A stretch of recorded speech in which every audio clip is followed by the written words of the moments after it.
நண்பா வா நண்பா, எப்போ வந்த? நைட் வந்து நண்பா. சொல்லவே இல்லை பாத்தியா நீ?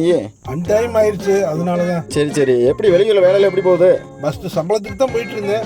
இப்போ பிஸ்னஸ் தனியாக பண்ண ஆரம்பிச்சிட்டேன். பரவாயில்ல, நீ வெளியூர் போய் செட்டில் ஆகிட்ட. இடம் வாங்கி வீடு கட்டிட்டேன். கம்பெனி வேற கட்டிட்டு இருக்கேன். லைஃப் ஜம்முன்னு போகுது நண்பா. பரவாயில்ல, வெளியூர்ல போய் சம்பாரிச்சு நல்லா இருக்க, அதுவே சந்தோஷம்டா.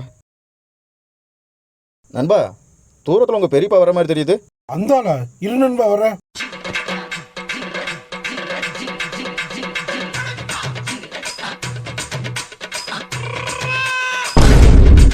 அவனே எப்போ வந்த? நைட் தாங்க வந்துங்க பெரியப்பா. வேலையெல்லாம் எப்படி இருக்கு? சம்பளமெல்லாம் பரவாயில்லையா? வேலையெல்லாம் நல்லா போயிட்டு இருக்குங்க. வாங்குற சம்பளம் சாப்பாட்டுக்கு ரொம்பவே சரியா போயிருது. வெளியூர் போய் இன்னும் கஷ்டப்பட்டுட்டு தான் இருப்பியாட்டு இருக்கு. வெளியூர் போய் நல்லா இருப்பேன்னு நினைச்சேன். நீ சொல்றத பார்த்தா எனக்கே கஷ்டமா இருக்கு. ஊர்லயாவது நீ ஒரு நல்ல வேலையை பார்த்து சம்பாதிக்க வழி பாரு சாமி. டேய் நண்பா, எங்கிட்ட என்ன நல்லா இருக்குன்னு சொன்னா அவர்கிட்ட கஷ்டப்படுறேன்னு சொல்லிட்டு இருக்க. பாரு, உன்னை நினைச்சு எவ்வளவு ஃபீல் பண்ணிட்டு போறாருன்னு. என்னது? அவர் ஃபீல் பண்ணிட்டு போறாரா? நான் நல்லா இருக்குன்னு சொன்னா தான் ஃபீல் பண்ணிருப்பாரு. இப்ப பாரு, சந்தோஷமா போவாரு. என்னடா சொல்ற? கொஞ்சம் அங்கிட்டு திரும்பி பாரு. வெளியூர் போய் சம்பாதிச்சு நல்லா இருப்பானுங்களா என்னமோன்னு பயந்துட்டேன். இன்னும் அப்படியே தான் இருக்கானுங்க.